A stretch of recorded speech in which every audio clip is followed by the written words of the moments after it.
Tenemos un tema que es muy importante, pero que sobre todo es trascendente para el desarrollo de nuestra vida cristiana. Y lo he titulado Profundiza. Diga conmigo, profundiza. Una vez más, profundiza. Dile a la persona que tienes a tu lado, es tiempo para ti de profundizar. Una vez más, dígale, profundiza. Ahora dígalo con ganas. Ahora como que lo quiere decir realmente. Qué importante es que todo lo que hacemos lo hagamos con la actitud correcta, ¿verdad? Y cuando se trata de dar seguimiento a algo que Dios está hablando en nuestra vida, pues con más razón vamos a involucrarnos con ganas. ¿Amén? Déjeme decirle que vivimos en una generación en la que las personas suelen vivir de forma superficial. ¿Se ha dado cuenta de eso? Muchas personas hoy día están viviendo de forma superficial y están corriendo tras cosas que son vanas, que son temporales. Y muchas personas hoy día demuestran su superficialidad en cada aspecto de su vida. En muchas ocasiones se muestra su falta de motivación y compromiso. Quizá es posible que muchos de estos culpen las circunstancias que enfrentan, otros se justifiquen tras las carencias que tienen, o quizá haya quienes simplemente viven de tal modo que no les preocupa alcanzar un nuevo nivel en su vida. La Biblia enseña que cuando el rey David salía a la batalla, él siempre buscaba estar rodeado de un tipo de personas especiales. La pregunta obligada es, en tus tiempos de más grande necesidad, ¿de quiénes te rodeas? ¿Quiénes son las personas que están a tu lado cuando hay confusión, cuando hay incertidumbre, cuando hay fragilidad en tu vida? David buscaba estar rodeado de las personas correctas. Y esas personas correctas para David eran conocidos como los hijos de Isaacar.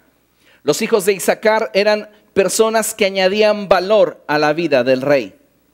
Estos, dice la palabra de Dios, que eran entendidos en los tiempos y que sabían lo que Israel debía de hacer. Diga conmigo, eran entendidos en los tiempos y sabían lo que Israel debía de hacer.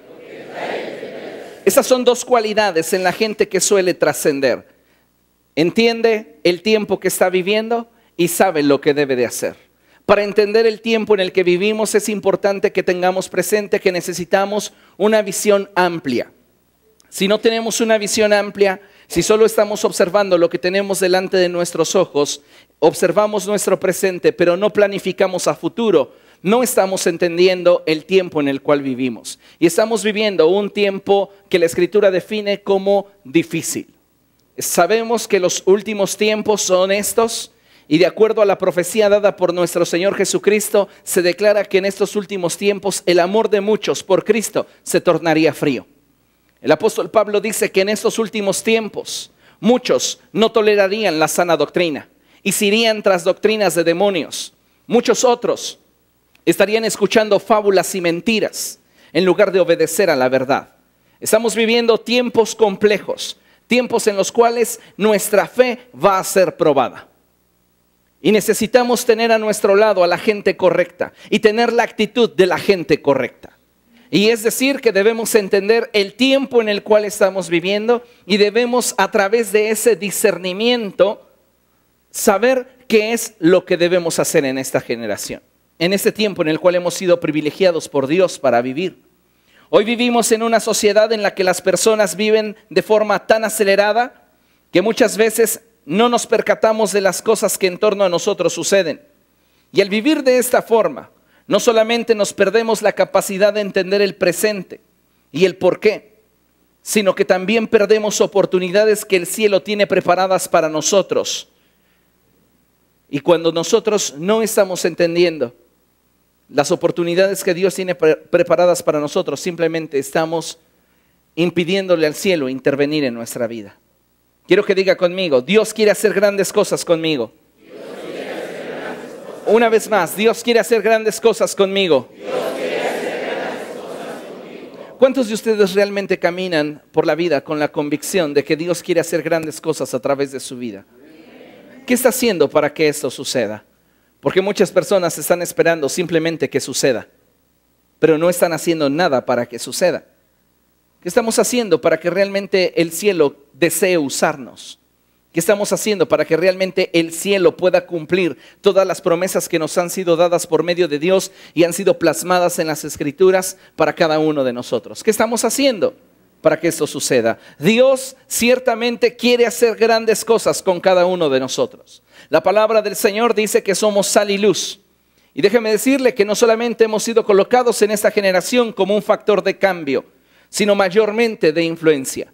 Nosotros hemos sido colocados en este tiempo para ser un factor de influencia en la presente generación.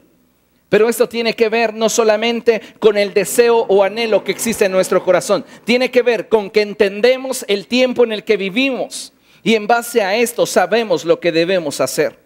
Muchos cristianos hoy día no están viviendo de forma tal que sus vidas puedan impactar debido a que se han apartado del modelo de vida que la Escritura enfatiza como la vida que el cristiano debe de vivir. Hoy muchas personas que profesan la religión cristiana evangélica están enfrascados y obsesionados por el hacer. Se la viven de actividad en actividad, cuando no se han dado cuenta que para Dios no es tan importante lo que hacemos como el por qué lo hacemos. Muchas personas hoy día están viviendo dentro de un activismo sin sentido. Y yo creo que este es uno de los peligros que la iglesia del siglo XXI está enfrentando. Un activismo donde la gente está buscando simplemente hacer y se ha olvidado de que para Dios lo más importante es el ser. Porque lo que hacemos no determina lo que somos, pero lo que somos siempre determinará lo que hagamos. Y cada uno de nosotros debe de estar consciente de que cuando hacemos algo, la motivación del por qué lo hacemos es sumamente importante. ¿Con qué motivación estamos haciendo lo que hacemos?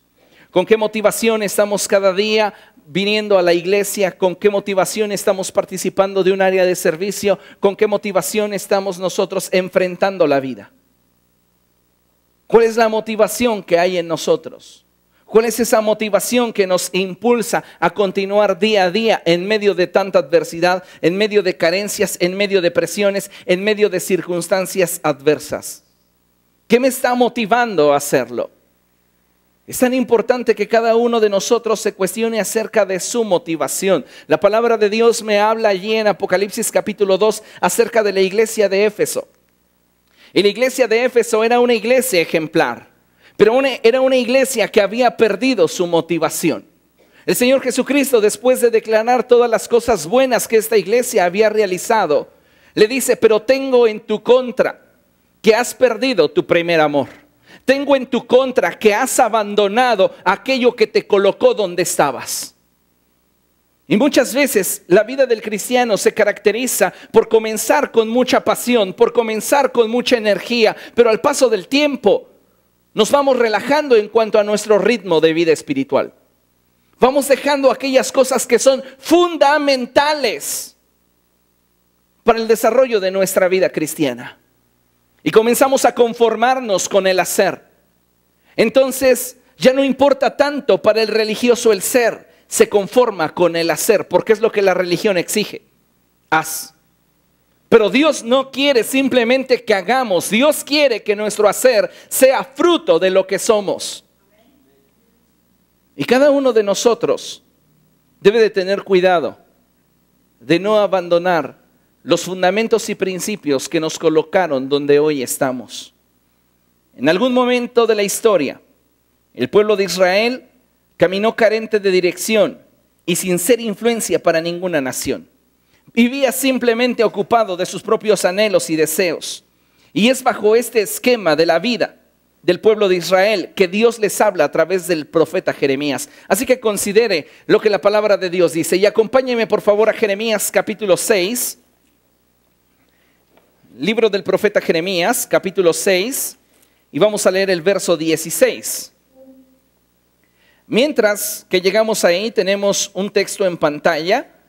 Y vamos a leerlo todos juntos. ¿Le parece bien? A la cuenta de 3. 1, 2, 3. Es tiempo de que la iglesia de Jesucristo vuelva a hacer las mismas obras que al principio. Es tiempo de que la iglesia de Jesucristo vuelva a hacer las obras que hacía al principio. ¿Cuál es el contexto de la iglesia cristiana? ¿Cuál es el antecedente de la iglesia de Jesús? La primera referencia que tenemos de la iglesia de Jesucristo es la iglesia apostólica. ¿Y qué pasaba en la iglesia apostólica? La manifestación del Espíritu Santo era muy fuerte. Había milagros, señales, prodigios, liberaciones por doquier. La unción sobre los apóstoles, la unción sobre los servidores, la unción sobre la iglesia era tal que la gente sin Cristo les reconocía como pueblo de Dios. Y la iglesia hacía tantas cosas, pero no simplemente basados en un activismo superficial, sino que lo que hacía estaba basado en su relación con Jesucristo. La iglesia de Éfeso comenzó a trabajar con tantas ganas, con tanta determinación, con tanto impulso, pero al paso del tiempo se olvidó por qué lo hacía. Y esto es algo que lamentablemente le sucede a muchos cristianos hoy día. Sí, continúan asistiendo a la misma iglesia cristiana que han asistido durante toda su vida. Sí, continúan perteneciendo y afirmándose en las creencias que le inculcaron sus padres o sus abuelos. Sí, continúan tratando de conservar cierto estándar moral, pero se han olvidado del por qué lo hacen. Su motivación ya no es Jesús.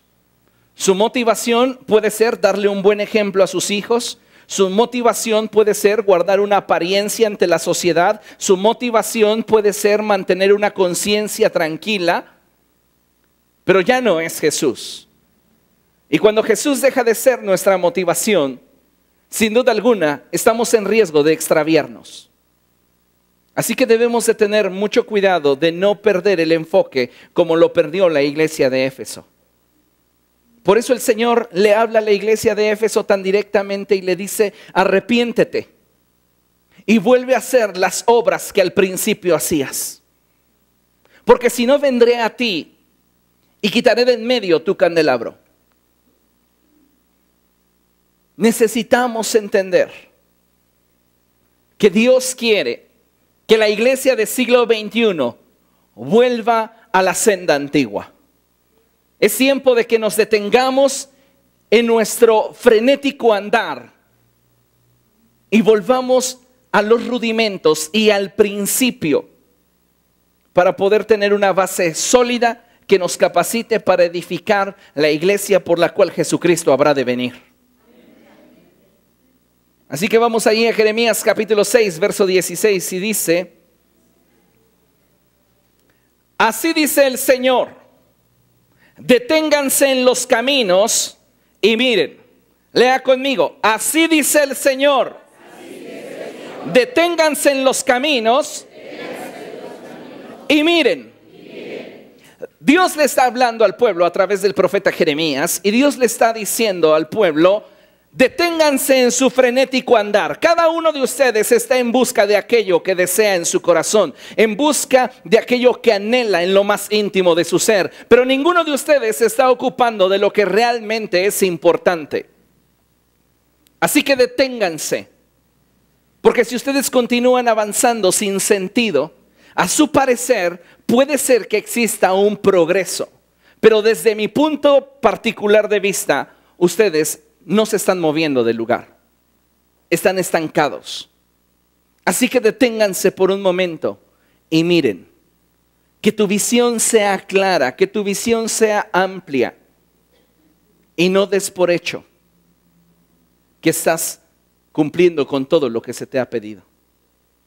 Tu motivación es crucial para determinar si lo que haces es correcto o no lo es.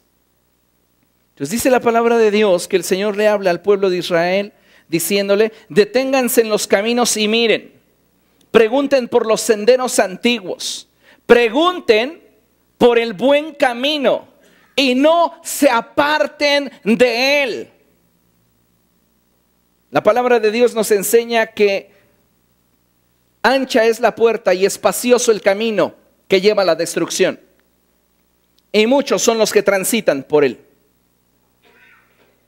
Pero angosta es la puerta y estrecho el camino que lleva a la salvación, y son pocos los que transitan por él.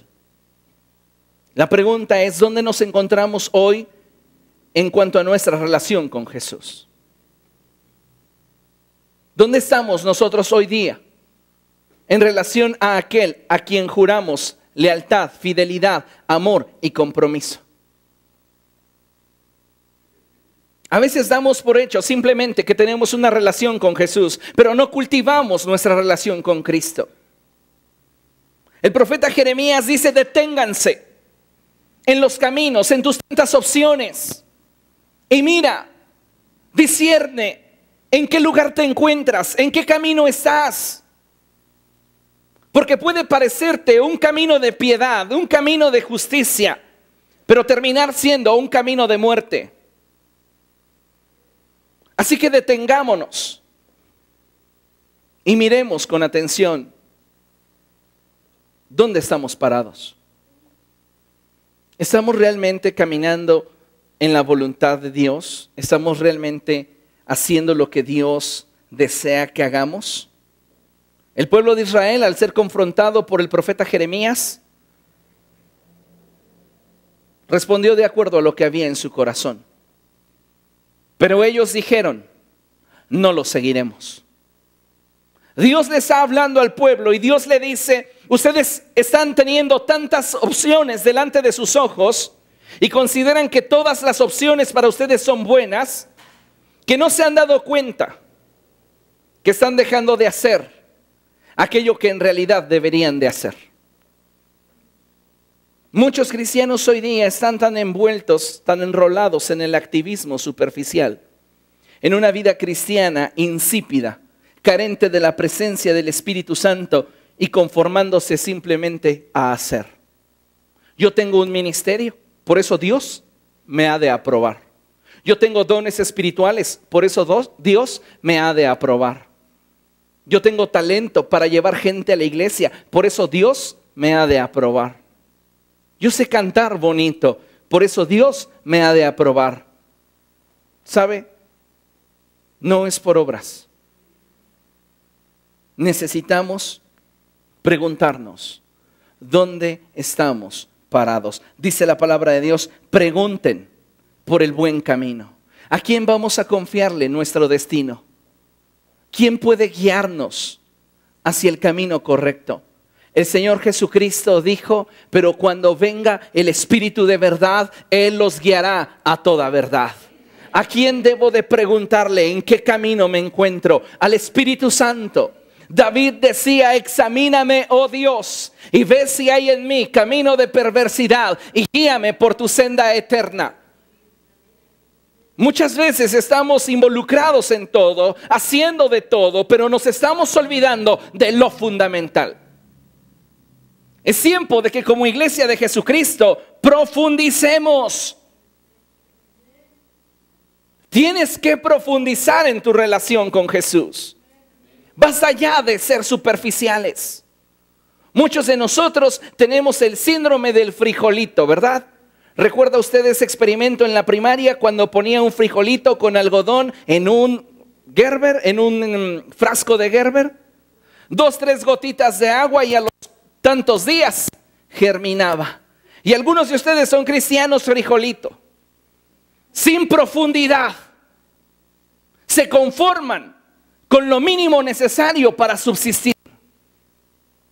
¿Cuándo seremos plantados? ¿Cuándo seremos semejantes a ese árbol que está plantado junto a corrientes de agua de vida, que no teme que el calor venga porque sus ramas se extienden hacia la corriente, sus raíces se extienden?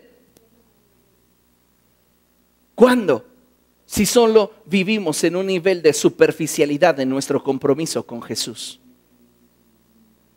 ¿Cuándo vamos a profundizar? Puedes pasar una vida en un frasquito de Gerber sin profundizar.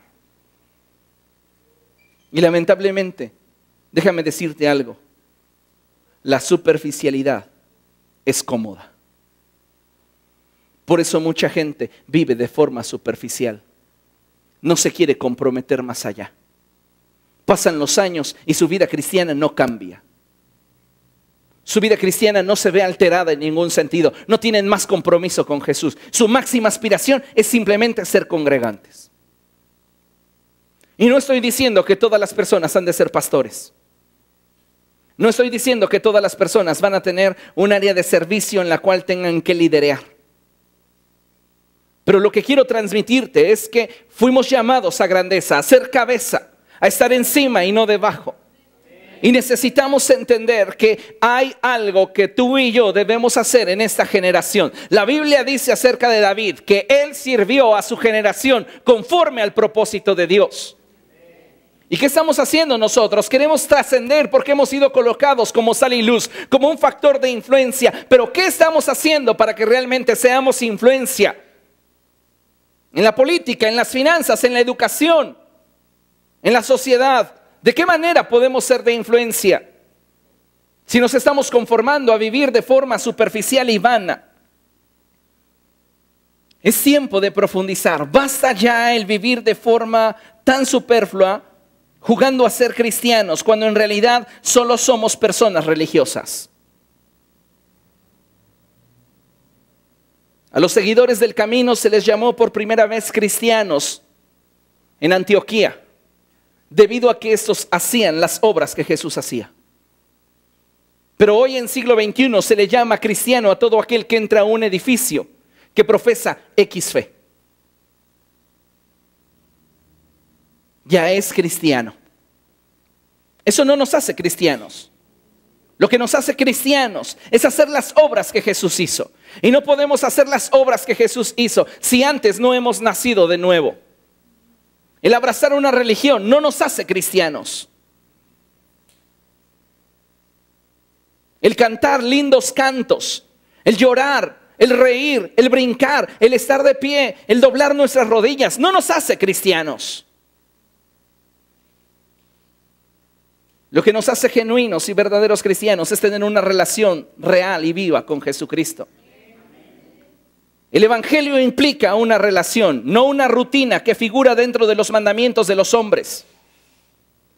Es tiempo que cada uno de nosotros vuelva a preguntar por la senda antigua. Vuelva a preguntar por el fundamento. Vuelva a preguntar por esos senderos antiguos. Y se afirme en el buen camino. ¿Qué caracterizaba esa senda antigua en la iglesia primitiva?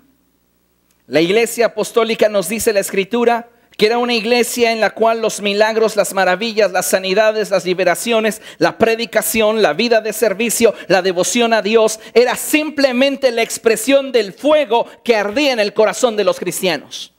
¿Qué los motivaba a estar en la iglesia día con día, a participar del pan y las oraciones? ¿Qué los motivaba para hacer esto? Su pasión, su amor por Cristo, su compromiso por Él. Era una iglesia que vivía en el fuego del Espíritu Santo y que anhelaba más de la presencia de Dios. Pero lamentablemente el tiempo pasa. Y hoy veo una iglesia cómoda, que ama más los conciertos, ama más las luces electrónicas, ama más los edificios climatizados, ama más los efectos especiales, ama más al artista reconocido que la presencia de Dios. Y no estoy en contra de todas estas comodidades y bendiciones que muchas veces tenemos, pero estoy en contra de que las coloquemos en un lugar más importante que lo que debiera de ser para nosotros fundamental. Y es triste cuando la iglesia pierde su enfoque. Y es algo de lo cual nosotros no estamos exentos, nos puede pasar. Y debemos de tener mucho cuidado. Porque las iglesias comienzan a perder de vista a aquel que les redimió y comienzan a enfocarse en aquello que es pasajero, en aquello que es temporal? La respuesta es simple: porque estos se han apartado de los fundamentos que dieron origen a la fortaleza de la iglesia. Y uno de los fundamentos que hacía que la iglesia primitiva fluyera en la palabra de Dios con poder era que la iglesia oraba. La iglesia oraba. Y ¿sabes qué? Lamentablemente hoy veo que esta es una de las prácticas que a los cristianos menos les agrada. Hoy, siglo XXI, son muy pocos los cristianos que han llegado a encontrar un deleite en la oración. La gran mayoría de estos dicen: es que yo no puedo orar. Intento orar y me da sueño. Pero están 2, 3 de la mañana en Facebook. Ahí no les da sueño. A las 10 empiece a orar y le aseguro que hasta rejuvenece. Muchas veces nos justificamos para simplemente tratar de evadir lo que como iglesia debemos hacer. La iglesia de Jesucristo no va a poder trascender si no vuelve a retomar los fundamentos que hicieron de la iglesia apostólica lo que fue. Había unción, había poder, había gracia sobre la gente que en ella estaba. Pero era porque era una iglesia que oraba. La Escritura dice que debiéramos orar sin cesar. Y muchos cristianos hoy día solo saben orar para pedirle a Dios ayuda o para pedirle a Dios que esos tacos de muerte lenta no les hagan daño. Ay Dios, son de 10 por 8 pesos, que no me hagan daño. Acaban de matar el perro y ahí estás pidiéndole al Señor, ¿verdad? Solamente. Pero ¿qué hay de esa pasión? ¿Qué hay de esa devoción? ¿Dónde quedaron esos hombres como Esteban, que buscaban a Dios con devoción y que su vida era un reflejo de la presencia de Dios? Esos hombres como Pablo, que estaban continuamente en las reuniones de oración. Deberíamos estar en nuestras reuniones de oración. Y la reunión de oración debería de tener más asistencia que los domingos por la mañana y por la tarde. Debería yo de preocuparme de hacer 2 reuniones de oración porque no cabe la gente, en lugar de tener 2 reuniones de predicación. Pero ¿sabes qué? A la gente le gusta escuchar, le gusta que de alguna manera sentirse cómoda, tranquila y que nada le implique un esfuerzo. Es lamentable cuando la iglesia escucha mucho pero practica poco. Y le hago una pregunta directa: ¿a usted por qué no le gusta orar?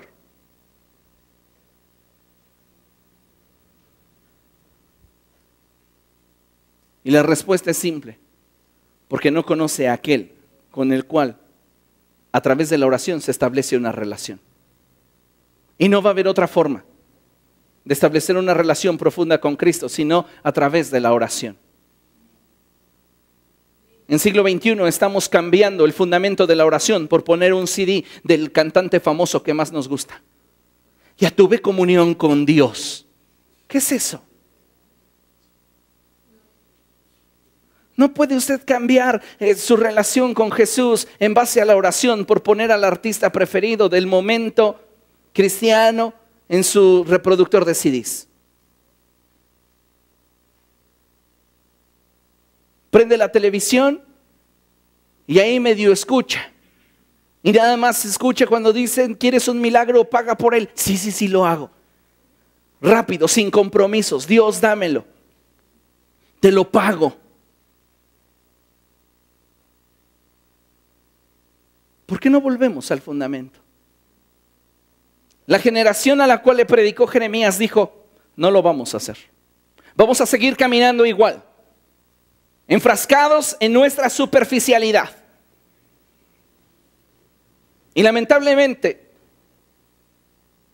muchos aquí, o algunos, o pocos, seguirán igual.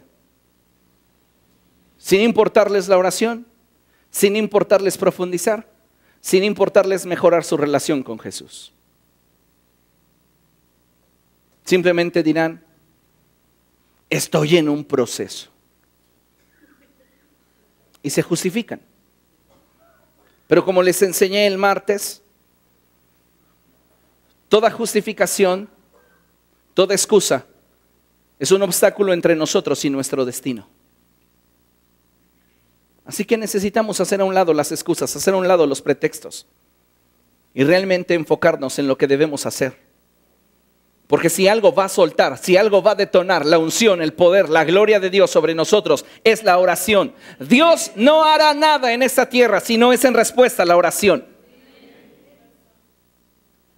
El Señor Jesús enseñó en el Padre Nuestro que solo a través de la oración es que el reino de los cielos puede ser establecido. Y a través de su vida nos mostró que era en la oración que la unción de Dios se manifiesta. ¿Cómo es que el Señor Jesucristo podía hacer los milagros, las sanidades y podía manifestar la autoridad que tenía cuando ministraba y sanaba a los enfermos? Algunos pueden pensar y decir, es que era el Hijo de Dios. Sí, era el Hijo de Dios, pero no por ello dejaba de sernos a nosotros ejemplo en aquello que debíamos hacer. Y Él continuamente oraba. Antes de escoger a sus apóstoles, oró. Antes de enfrentar la cruz, oró. Y muchos de nosotros estamos enfrentando momentos difíciles en nuestra vida. Estamos atravesando por un Getsemaní. Y no estamos orando. Invertimos más tiempo en quejarnos. Invertimos más tiempo en lamentarnos que en pasarlo en la presencia de Dios. Porque para nosotros aún Él no es real. Es parte de nuestro esquema de principios y valores, pero no es real como para desahogarme con Él, como para explicarle a Él, como para decirle a Él, como para depositar mi vida en Él y que Él tome el control.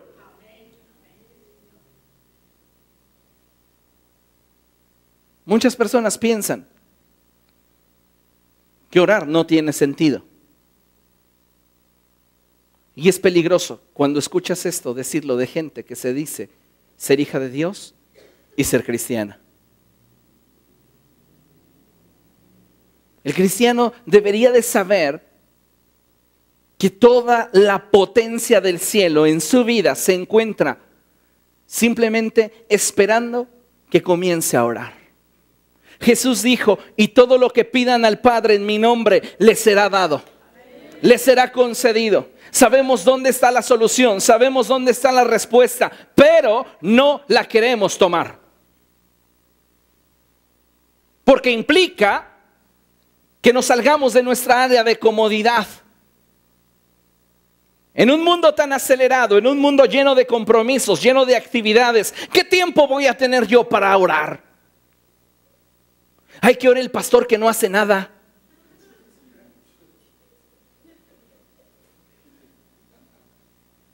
Pero ¿sabe una cosa? No tiene usted ni siquiera ni un poco de idea de todo lo que se está perdiendo al no buscar a Dios en oración. Cada uno de nosotros debería de dejar de vivir de forma superficial y comenzar a profundizar en su relación con Jesucristo. Solo a través de la oración es que el Señor mismo recibió la revelación de la voluntad del Padre y la fortaleza para enfrentar su Getsemaní. Jesús oraba y decía, Padre, si es preciso, pase de mí esta copa, pero no sea como yo quiero, sino como quieres tú. Y el Padre le reveló, quiero que vayas a la cruz.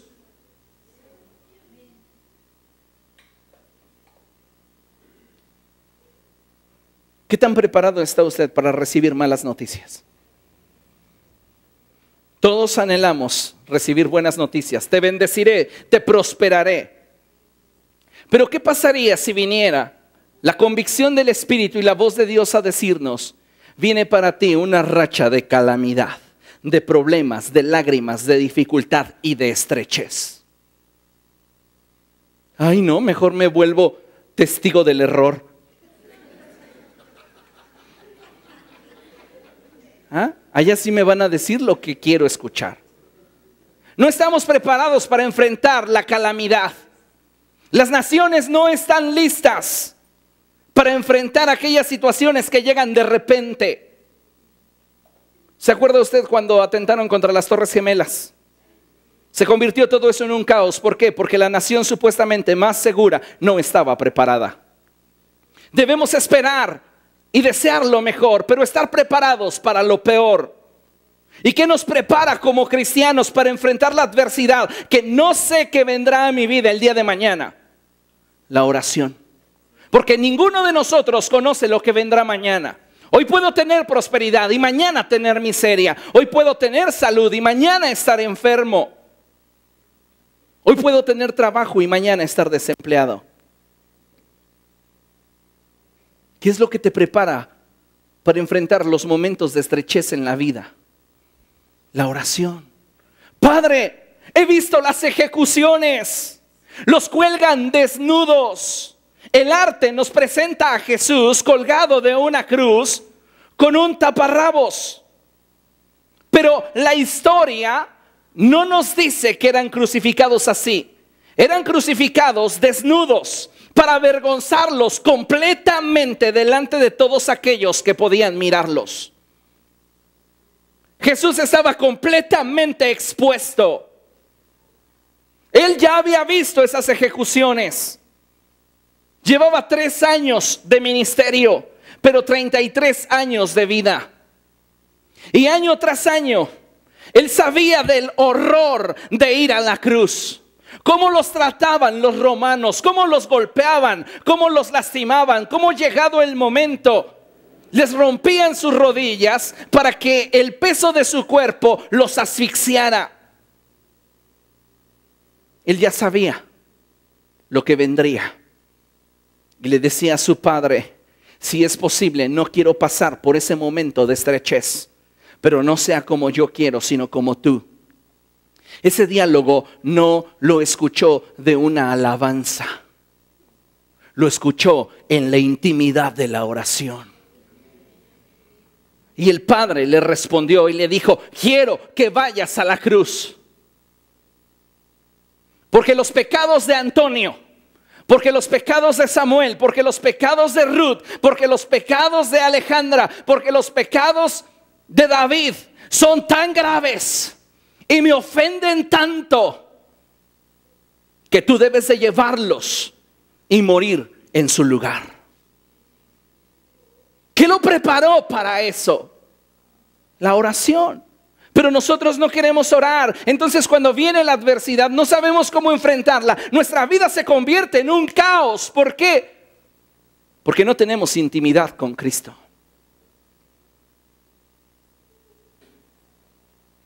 ¿Estás preparado para un no en tu vida? Porque a veces le pedimos tantas cosas a Dios. ¿Y qué si Dios te dice no? Y déjame de insistir sobre el asunto. No. Ay, voy a caminar toda mi vida frustrado porque era el anhelo de mi corazón. La Biblia dice, deleítate en el Señor. Muchas personas no están sabiendo qué hacer en sus momentos de crisis porque simplemente no están preparados para enfrentar los momentos de estrechez debido a que no tienen una vida de oración. El apóstol Pedro nos da la clave y él dice, echen sobre de él toda su ansiedad porque él cuida de ustedes, toda su preocupación.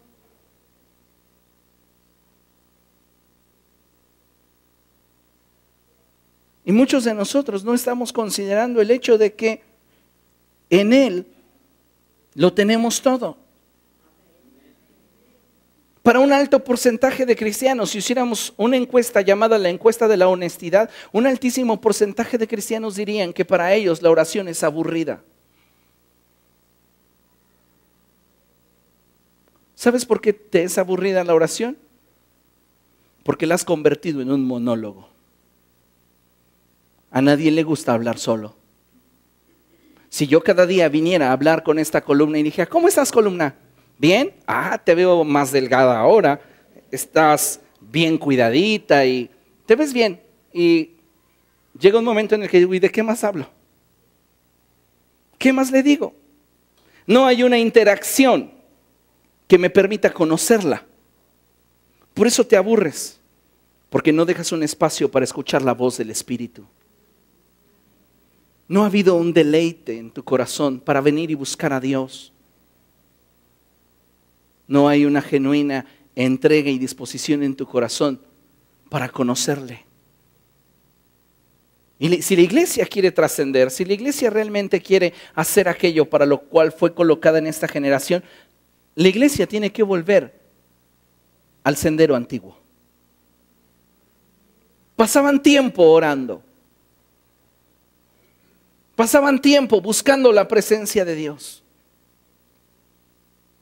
Algunos de ustedes se están justificando y están diciendo, ya ve, y es que yo oraría más, pero no tenemos un oratorio. Yo oraría más, pero no tenemos veladas de oración. Usted sabe cuándo nos reunimos la iglesia a orar. Así que déjese de cosas, porque mi Dios no duerme. No le voy a decir, no le voy a mentir diciendo es que a las 4 de la mañana Dios escucha mejor. Por favor, déjese de cosas. Es que la operación de los espíritus, ¿tú crees que descansan a las 9 de la mañana más que a las 4? O sea, por favor, tiene que ver contigo. ¿Qué tanta facilidad tienes para concentrarte? Obviamente, si a las 4 de la mañana nadie en el chat de Facebook está conectado, pues obviamente puedes conectarte más al cielo, ¿no? Pero si puedes desconectar tu computadora y dedicarle un tiempo al Señor, lo mismo puede pasar a las 2 de la tarde.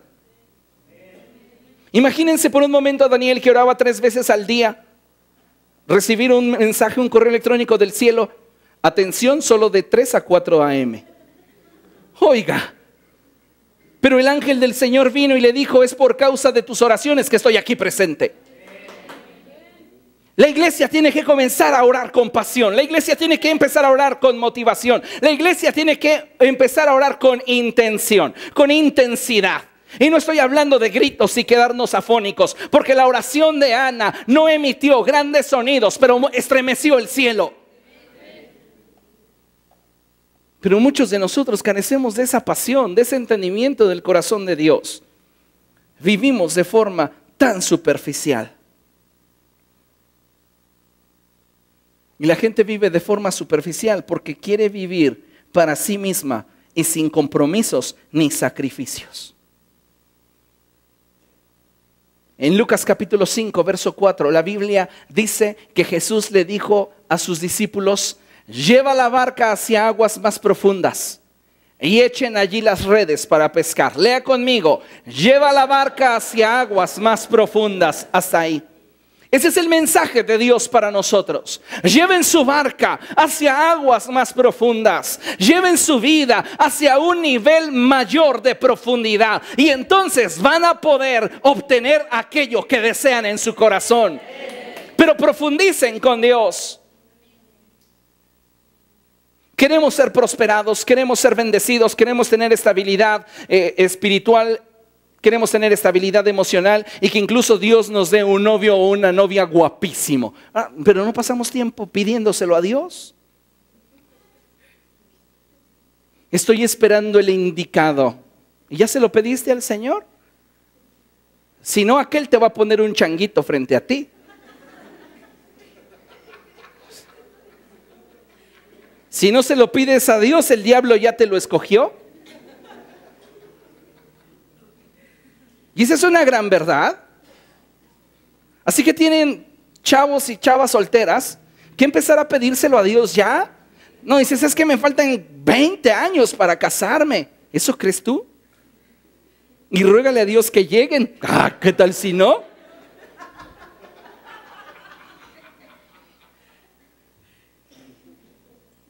Y si no es así, si no figura dentro de tus intereses, también está bien. La Biblia dice que el que se casa no peca, pero el que no se casa hace mejor. Eso dice.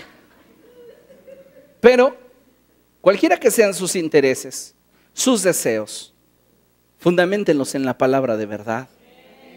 Que sea esa revelación obtenida en oración lo que les dé la capacidad de entender la voluntad del Señor. Pero esto no va a pasar si estamos nosotros viviendo de superficialidad.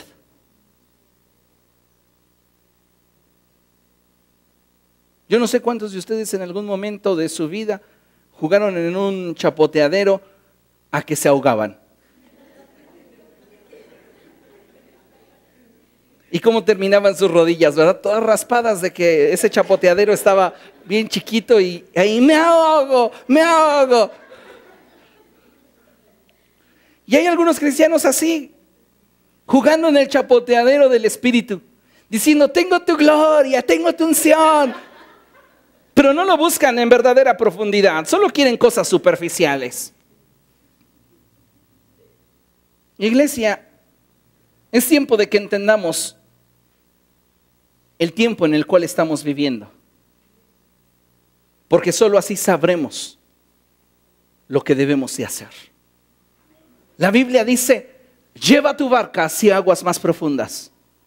Profundiza y el poder de Dios se va a desatar en tu vida. Profundiza y la unción y la gloria de Dios vendrá a tu vida. Profundiza y las cosas que tú no puedes cambiar, Dios las va a cambiar.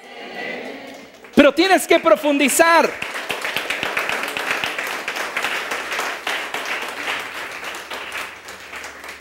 La Biblia dice que Elías era un hombre con pasiones semejantes a las nuestras, pero oró fervientemente y no hubo lluvia por espacio de 3 años. ¿Cómo oras?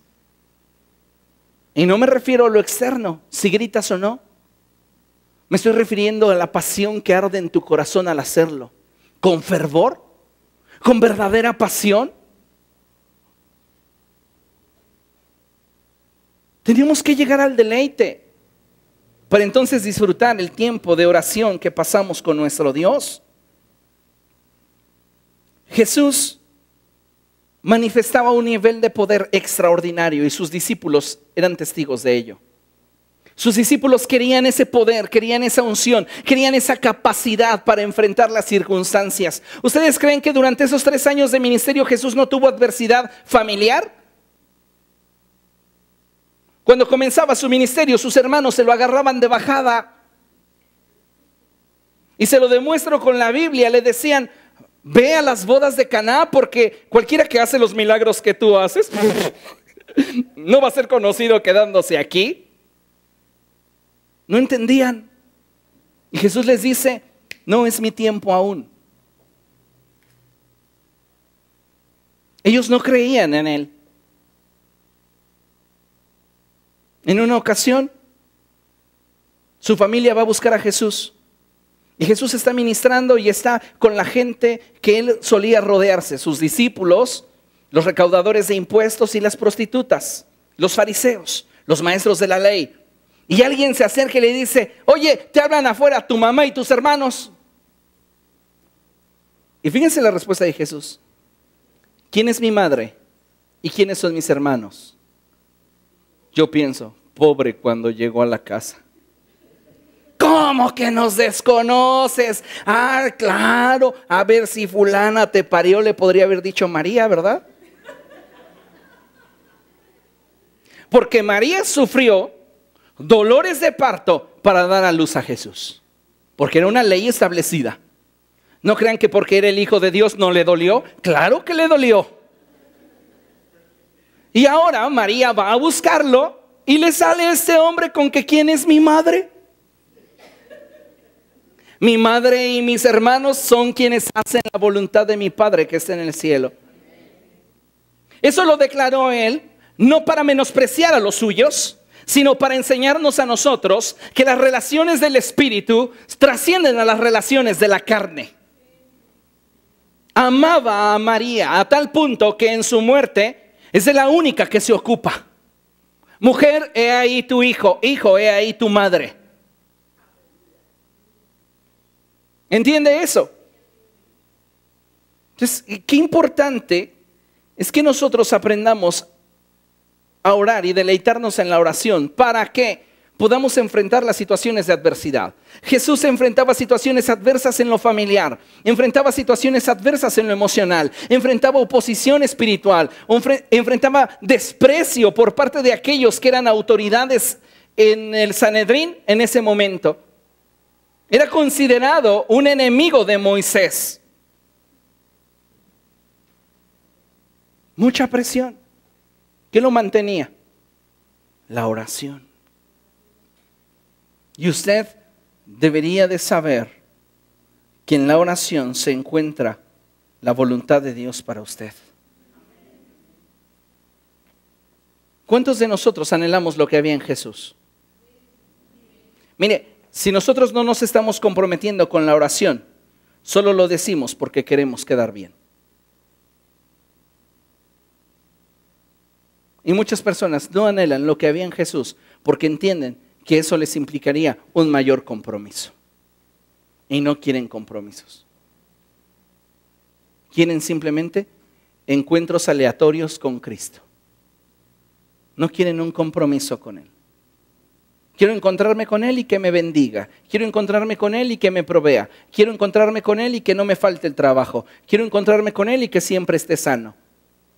Pero no quieren un mayor compromiso con Cristo. Y sabe una cosa, eso está mal. Los discípulos aprendieron a orar. Y cuando ellos estaban en problemas o en paz, buscaban el rostro de Dios a través de la oración. La oración es nuestro recurso para poder acceder al poder ilimitado del cielo. Tenemos que orar para poder enfrentar los momentos más crudos, más difíciles de nuestra vida. Acompáñame ahí en Hechos capítulo 4, versos del 29 al 31.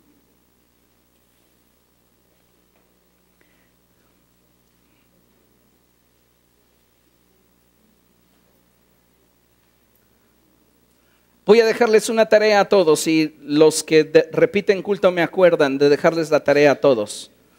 La tarea es que toda la iglesia debe de leer Hechos de los Apóstoles en octubre, ¿ok? Debemos de leer Hechos.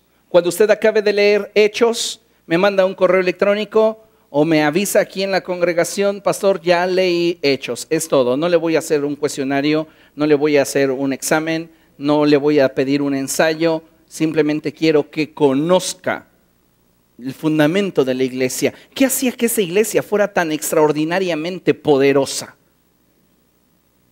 El apóstol Pedro caminaba y cuando su sombra tocaba a alguien, esa persona era sanada. El apóstol Pablo enviaba paños que habían tocado su cuerpo y los espíritus inmundos salían de las personas dando alaridos. La palabra de Dios corría con poder arrollador. Tenemos un proyecto evangelístico enfrente. Llegar a 25,000 hogares con discos, con predicaciones de su servidor. Queremos que esto realmente comience a impactar. Tenemos que ser una iglesia que ora. No me interesa el tamaño de esa congregación para determinar sus alcances. Necesito que nuestros fundamentos sean los correctos y tendremos el alcance que Dios quiera que tengamos. Pero tenemos que volver a los fundamentos y es fundamental que ores. Dile al que tienes a tu lado, es fundamental que ores. Fíjese lo que dice la palabra de Dios. Ahora, Señor, toma en cuenta sus amenazas y concede a tus siervos el proclamar tu palabra sin temor alguno. Por eso extiende tu mano para sanar y hacer señales y prodigios mediante el nombre de tu santo siervo Jesús. Lea conmigo, después de haber orado. Una vez más, después de haber orado. Otra vez. Una vez más. Después de haber orado, tembló. Hubo un sacudimiento. Hubo un cambio, porque el cielo siempre te va a responder. El cielo siempre va a responder a la oración de los justos. Un corazón contrito y humillado no será despreciado jamás. Pero tenemos que acercarnos a Dios y presentar nuestra vida en oración. Después de haber orado, tembló el lugar en que estaban reunidos y todos fueron llenos del Espíritu Santo y proclamaban la palabra de Dios sin temor alguno. ¿Hace cuánto tiempo que no eres lleno del Espíritu Santo nuevamente? Porque ellos ya habían recibido el Espíritu Santo en Pentecostés.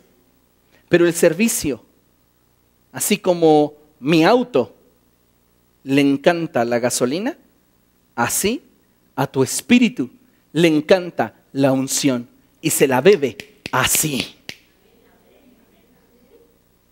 Comparados a autos, nosotros tendríamos 10 o 12 cilindros. Y algunos de ustedes llegan a la gasolinería del Espíritu y dicen, ¿me pone 10 pesos?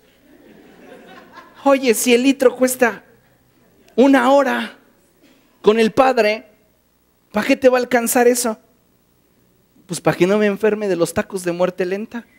Pero, ¿no intentas llegar a tu destino? ¿No quieres alcanzar a trascender?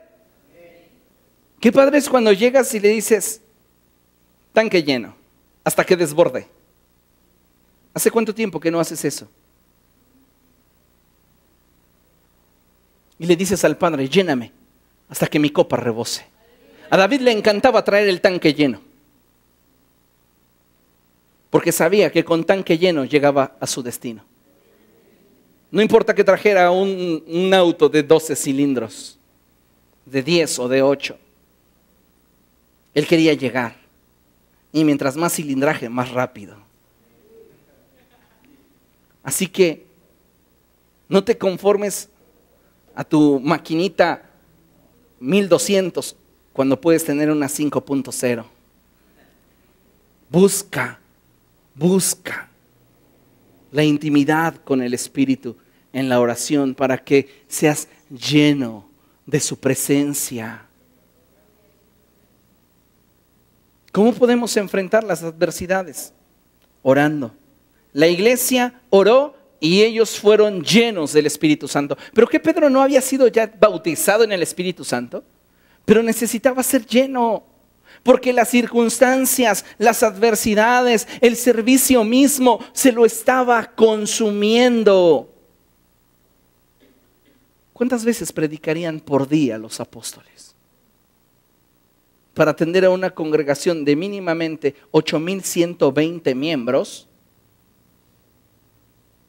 yo creo que tendrían 6 u 8 conferencias por día. ¿Quiénes predicaban ahí? Santiago, que era el pastor, el hermano de Jesús que tenía unos 40 días de haberse convertido, 50 días, ahora ya era el pastor. El apóstol Pedro, habiendo caminado con Cristo durante 3 años. El apóstol Juan.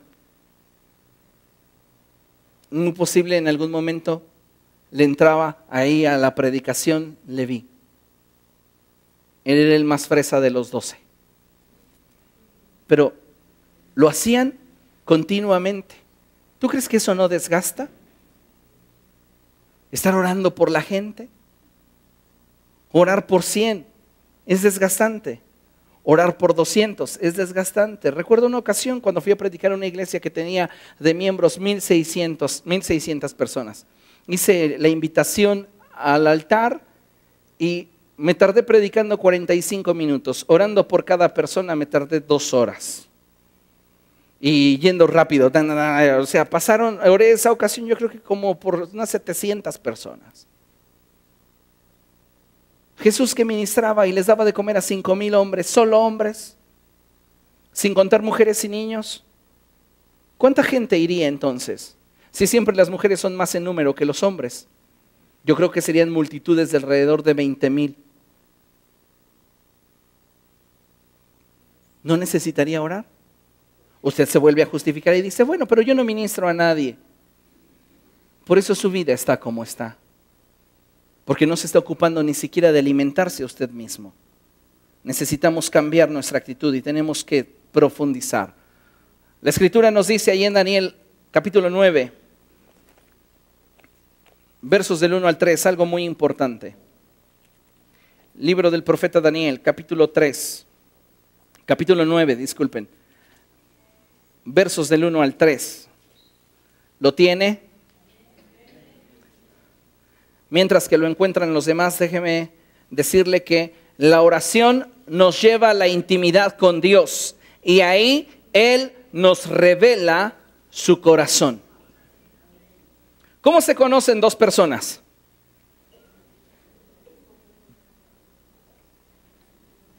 ¿Alguien quiere dar su testimonio de cómo conoció a esa persona y finalmente se enamoró y después se casó y ahora son muy felices? ¿Quién? Usted, hermana Lupita. ¿Cómo conoció a su esposo? Platíquenos.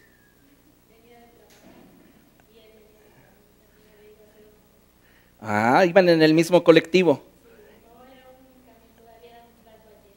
Ah, ok. ¿Y después?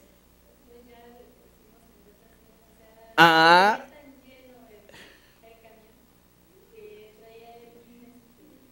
¿un portafolio? Ah.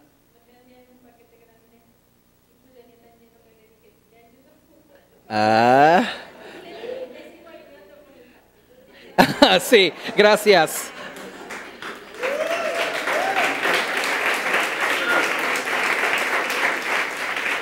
¿Cómo inició su relación? Con conversación. Hoy muchas personas se conocen más a través de los mensajes de texto que a través de un diálogo.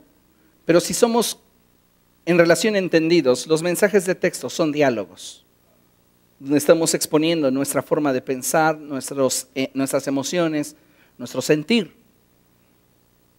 Y las personas que continuamente se comunican, se llegan a conocer. Las personas que no se comunican, simplemente no se conocen. La pregunta es, ¿qué tanto se conoce usted y Jesús? ¿Qué tanto diálogo hay entre ustedes? ¿Oramos o no? ¿Puede una persona enamorarse de otra por solo hablar? Ya vimos el ejemplo. Le dijo, ¿te ayudo con tu paquete? Y hoy sigue ayudándole con su paquete. ¿Por qué? Porque cuando hablamos, exponemos ideas y exponemos el corazón. Vamos a leer lo que dice la palabra de Dios. Daniel capítulo 9, versos del 1 en adelante, del 1 al 3. Dice la palabra del Señor así. Corría el primer año del reinado de Darío, hijo de Jerjes, un medo que llegó a ser rey de los babilonios. Cuando yo, Daniel, logré entender ese pasaje de las Escrituras, donde el Señor le comunicó al profeta Jeremías que la desolación de Jerusalén duraría 70 años. ¿Qué hacía Daniel? Escudriñaba las Escrituras. Y él ya había leído ese pasaje varias ocasiones, pero no lo entendió hasta que el Espíritu Santo le plació revelárselo. Y le plació revelárselo porque Daniel era el hombre indicado que entendería y sabría lo que debía de hacer. Le fue revelado porque Daniel era un hombre de intimidad. Daniel era un hombre que se exponía a la presencia de Dios. Daniel era un hombre que pasaba tiempo en oración. Y sabes, si hay tesoros en el reino de los cielos, Dios se los confiará a aquellos con los cuales más tiempo comparte.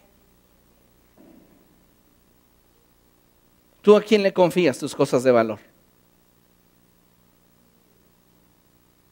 Solo a la gente que es de tu absoluta confianza, ¿no? ¿Y por qué ha llegado a ser de tu absoluta confianza? Porque le conociste una ocasión, te dio una tarjeta y ya. ¿Por qué Dios utiliza frases como esta?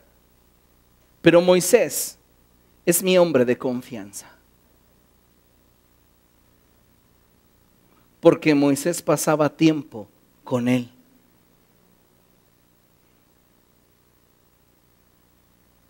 ¿Cómo puede Dios expresarse de nosotros?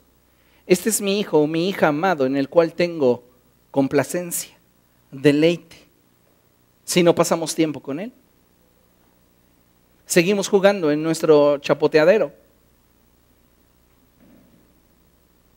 Dice la palabra de Dios que Daniel entendió la profecía de Jeremías. La revelación del Espíritu Santo solamente viene a través de escudriñar las Escrituras y pasar tiempo en oración.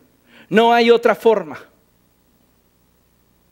La revelación no es algo que se transmita simplemente a través de un manto de unción. La revelación es algo que recibimos de parte de Dios y es algo que se ensancha en la medida que nosotros pasamos tiempo buscando al Señor.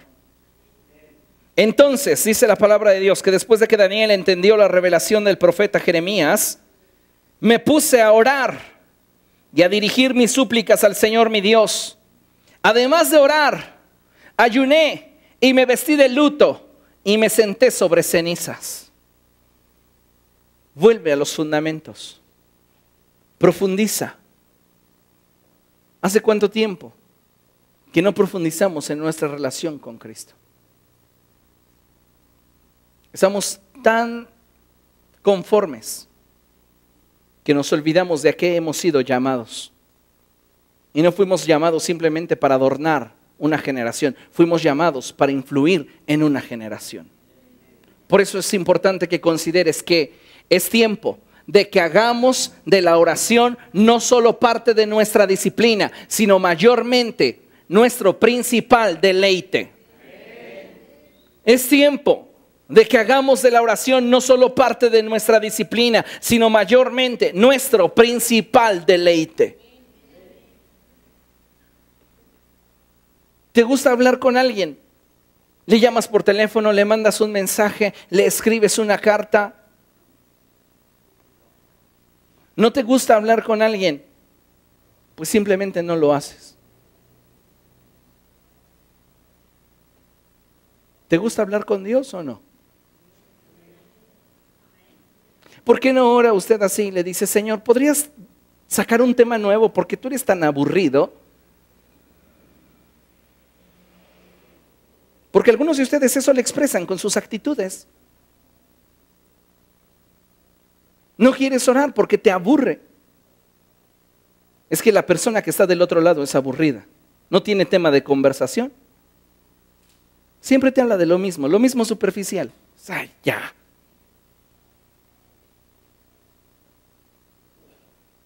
Dios no es aburrido. Y Él te puede hablar del tema que tú quieras, pero expónselo. Y comienza un diálogo con Él. David le decía, Señor, ¿debo de perseguirlos o no? Y esperaba que Dios le respondiera y Dios le decía, persíguelos. Y entonces se aventaba. Pero nosotros decimos, ya me voy y luego te pregunto. Y por eso tropezamos y tropezamos y tropezamos. Porque no estamos convirtiendo de la oración nuestro principal deleite. Con esto voy a concluir. Hoy está surgiendo un movimiento anti-oración. Y no es por parte de los satánicos. Muchas corrientes evangélicas están predicando contra la oración. ¿Para qué oras? Hay personas que son figuras públicas que han dicho que orar no tiene ninguna trascendencia. Y hay líderes de sectas que abiertamente dicen que orar es una pérdida de tiempo. Está surgiendo un movimiento anti-oración. Y esto no lo debemos ignorar. Este movimiento anti-oración es una de las cosas que Satanás más disfruta. ¿Por qué? Porque Satanás disfruta el verte sin orar, sin buscar a Dios. Déjeme decirle que Satanás se deleita más en ver que usted no busca a Dios que en que peque. Él tiene más deleite en verlo a usted sin orar, sin escudriñar la palabra, sin asistir a la iglesia. Se goza más que verlo fornicando o verlo adulterando. Y déjeme explicarle por qué motivo. Porque si una persona tropieza, pero está tomada de la mano del Señor, puede venir y hallar misericordia y perdón, y puede ser restaurada. Pero una persona que no camina con Cristo y es cautivada por algunos de los pecados que mencioné u otros más, jamás se dará cuenta que lleva tiempo en la lona. Y el pecado seguirá arrastrándolo, cautivándolo y llevándolo a una vida cada vez más degradada. Así que él se goza más en ver que usted no ora, en ver que usted no lee su Biblia, en ver que usted no asiste a una congregación, que en verlo pecar. Porque sabe que el que usted no haga lo que le corresponde hacer, lo neutraliza a usted y neutraliza a su generación. Pero cada uno de aquellos que han hecho un compromiso con orar, con leer la palabra, con buscar al Señor con devoción, le es para él un foco rojo de peligro, porque ese cristiano está despierto y porque puede afectar más de una vida. Yo le pregunto, ¿qué va a hacer usted al respecto? ¿Va a profundizar o vamos a seguir siendo los mismos superficiales de siempre? No quiero que vea esta conferencia como un regaño. Quiero que vea esta conferencia como las palabras de ánimo y exhortación que Dios nos da para que nos movamos en el siguiente nivel que está por soltarse sobre nuestra vida. No tendremos la capacidad de manejarnos con una nueva unción si nuestro odre no está restaurado. Porque el odre nuevo, escuche, el odre nuevo puede absorber las dinámicas y demandas del vino nuevo. Pero un odre desgastado no tiene la capacidad de sostenerlo. Y cuando el vino nuevo se echa en un odre viejo, el odre viejo se rompe y se desperdicia el vino y se pierde el odre. La iglesia necesita renovar su odre porque viene vino nuevo de parte de Dios. Y los odres solo se renuevan en la presencia del curtidor. Y ese es Cristo. Así que vamos a tomar más en serio la oración. Los días jueves no es un día de opción para usted si viene o no. Algunos de ustedes han dicho, es que los jueves es muy cansado, es maratónico, el pastor ora 1 hora de jalón. Eso para mí es demasiado pesado y luego quiere que esté tocando el piano toda 1 hora. Tal vez sí, sea desgastante para él, pero lo hace porque tiene un corazón para Dios y tiene un corazón para mí y tiene un corazón para ustedes. ¿Y que ustedes no vengan? Los jueves de oración para nosotros debería de ser nuestra cita más importante, porque es el día que nos vamos a encontrar con Dios. Es el día que vamos a buscar su rostro, es el día que vamos a recibir algo de Él. Tal vez la dinámica el día jueves para usted no sea del todo agradable, pero usted doble sus rodillas y busque a Dios. Expóngase a la atmósfera y participe. Un corazón que resiste es un corazón que posiblemente pueda ser menos impactado que aquellos corazones que están expuestos y son flexibles. Tal vez la forma en la que lo hago no sea completamente de su agrado. Tal vez para usted grito demasiado. Pero déjeme decirle una cosa. Nadie me enseñó a ser pastor. Estoy aprendiendo a hacerlo. Y apenas en enero será mi 5º aniversario.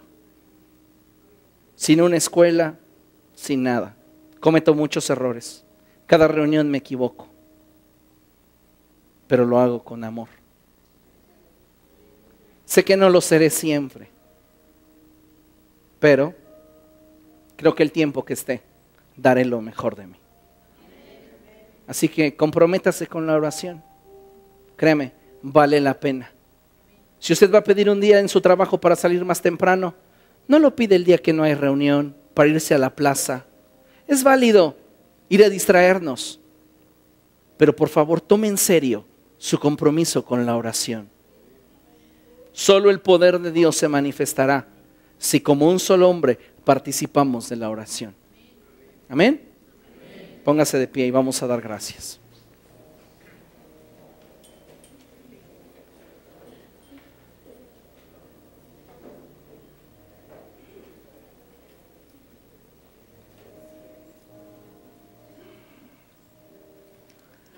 Maravilloso Dios. Tu iglesia está delante de ti. Reconocemos nuestras carencias. Reconocemos nuestras faltas. Y también reconocemos que te hemos abandonado. A ti, roca de nuestra salvación. Te hemos dado la espalda. Y nos hemos ido en pos de esos ídolos malolientes. Porque no hemos buscado tu rostro como debiéramos. Pero venimos a ti rogando tu misericordia, rogando tu perdón. Sabemos que tan alto como los cielos es tu justicia, y más ancha que el mar es tu misericordia y tu bondad. Por eso te pedimos a ti, Dios, que nos perdones, que nos limpies con tu sangre preciosa y nos perfecciones. Haznos odres nuevos, danos un corazón de carne y permítenos volver a la pasión con la que antes orábamos, a la pasión con la que antes buscábamos tu rostro. No permitas que vivamos vidas superficiales. Ayúdanos a profundizar. Espíritu Santo, perdona nuestras faltas y ayúdanos a caminar como una iglesia que sabe mantener en alto el estandarte del Evangelio. Que ninguno de nosotros, Señor, pierda la visión y deje de alcanzar la gracia a la cual hemos sido llamados. Perdona nuestros pecados y perdona nuestras faltas. Reconocemos que somos débiles y falibles, pero también nos confesamos fuertes y poderosos en ti por la gracia de tu Espíritu en nosotros. Afirma nuestros pasos y guíanos a la verdad, y que siempre tu presencia esté cautivando nuestro corazón y dirigiendo nuestros pensamientos hacia ti. En Cristo Jesús te damos a ti toda la gloria y toda la honra. Amén y amén. Aleluya. ¿Cuántos quieren ofrendar?